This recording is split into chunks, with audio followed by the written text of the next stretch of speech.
Stereotypes. Stereotypical. Quote, a widely held but fixed and oversimplified image or idea of a particular type of person or thing. Let's apply these words to people.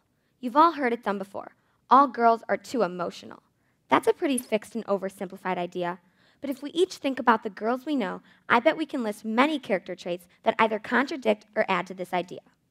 Absolute labels are never accurate because no two people are the same. So when we stereotype, it may seem like we are just using words, but they are much more than just words, definitions, or comparisons. They evoke feelings, thoughts, opinions, hate, strength, and just so much more. It is up to us to stop the damage done by stereotypes. One statement I have often heard released by people is that schools kill creativity. I understand this statement, but a more effective opinion would be that the stereotypes in school kill the creativity. People have these creative ideas and they're confident. They go out and present them confidently. But the second someone makes a stereotypical comment, the power vanishes, gone. The person now feels confused, unsure, guilty, and predominantly in lack of confidence. That is why it is not the schools that kill creativity, but rather the stereotypes in school that kill the creativity. As I proceed, I will establish that the stereotypes I am most often influenced and affected by are the ones at school. This is not directed to my school specifically, but the overall school stereotyping. Here is a list in a yearbook format of stereotypes at school versus the real facts. Here's one example, the jock. The jock is classified as dumb, athletic, popular, a bully, a partier, someone who's self-centered, and serial daters. A real example is Robert. Robert was a basketball and football player. He was the lead in the school musical. He got a scholarship to Baylor University. He tutored kids in math after school. He didn't drink nor smoke in high school. He dated the same girl for almost all of high school, and he volunteered for a children's chorus. Robert defies the stereotype. Here's another example, the cheerleader. The cheerleader is stereotyped as just dumb, pretty, popular, a bully, a partier, someone who is self-centered, bratty, cliquey, and desperate. A real example is 3 of my cousins, Emily, Brittany, and Sheridan. All 3 of these girls were pretty on the inside and out. They were very smart and never ever doubted putting school before cheer. Emmy even decided not to do it after 2 or 3 years because of her homework level. Brittany received a scholarship to the College of Emory. Brittany went to med school, and Brittany also dated the same boy throughout almost all of high school, and they are now married. All of these students were tutored very, very often for help. They were friendly and inclusive, and Brittany and Sheridan decided not to do cheerleader because of injury risk. Emily, Brittany, and Sheridan defy the stereotype. Another example is the nerd. The nerd is classified as just smart, not athletic, not popular, not a partier, and absolutely perfect. A real example is my friends. My friends are studious, smart, and hardworking. However, they are also strong, dedicated, and advanced athletes. They like to party and have fun. Quote, nobody is perfect, everyone asks questions, and quote, the experts were once beginners. My friends defy the stereotype. Here is a quote. Quote, a stereotype is a widely accepted judgment or bias about a person or group. Even though it's oversimplified and not always accurate, stereotypes about gender specifically can cause unequal and unfair treatment because of a person's gender. This is called sexism.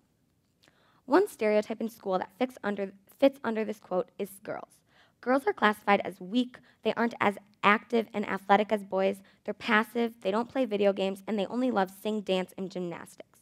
A real example is Rachael Rizzi, myself. I am strong. I am athletic, I am currently playing lacrosse, and I have previously participated in gymnastics, tumbling, ice skating, swimming, soccer, softball, karate, and volleyball. I may not be as into video games as others, however, I do not question others' passion and love for video games, and even if I did, that does not create any opening for a stereotype or an inaccurate classification. Although I love to sing and dance, that also should not classify me. Rachael Rizzi, myself, defies the stereotype. Another school stereotype that fits under this quote is sexuality. There are 3 main relationships, the girl and boy, the girl and girl, and the boy and boy. There are also 2 others, bisexual and pansexual. But the main statement that is often released is that anyone who does not represent the common straight girl and boy relationship is not unique but somehow weird. A real example is my peer and friend Micah. He just confirmed his sexuality. He is bisexual, often referred to as bi. When I think of Micah, I never ever think of some weird or awkward kid. I think of one of the strongest and unique people I know. Not only does he accept this, he embraces it. Most of our peers and friends accept him too. Micah defies the stereotype. Now that I have confirmed the stereotypes that I am most often confronted with at school, I'm also going to inform you that everyone is contributing to these inaccurate and oversimplified statements and ideas. Whether they are trying or even know they're doing it, it's being done. Often people do this based on the way they're raised and their influences. Even your favorite authors, directors, teachers, and actors are contributing to stereotypes. One example is the movie Here, written by Tina Fey, called Mean Girls.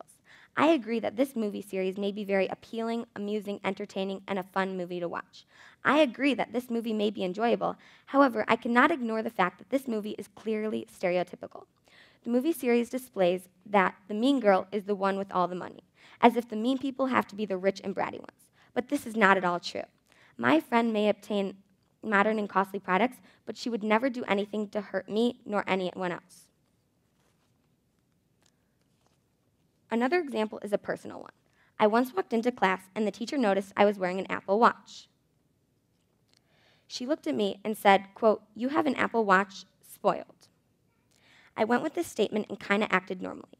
I didn't know how to respond exactly, and then I felt awkward the rest of the day.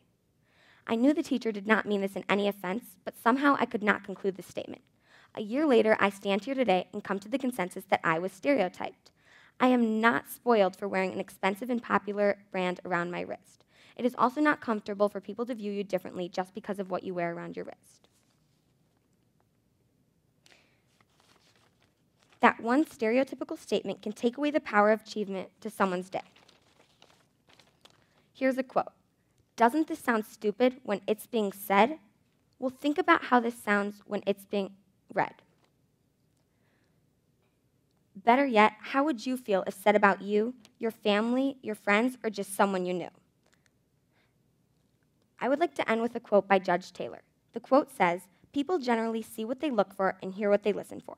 This is a true message. When we are first born into the world, we grow up and become who we are by the way we are raised.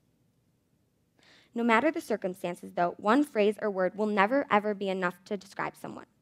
Speak the words that you want to hear.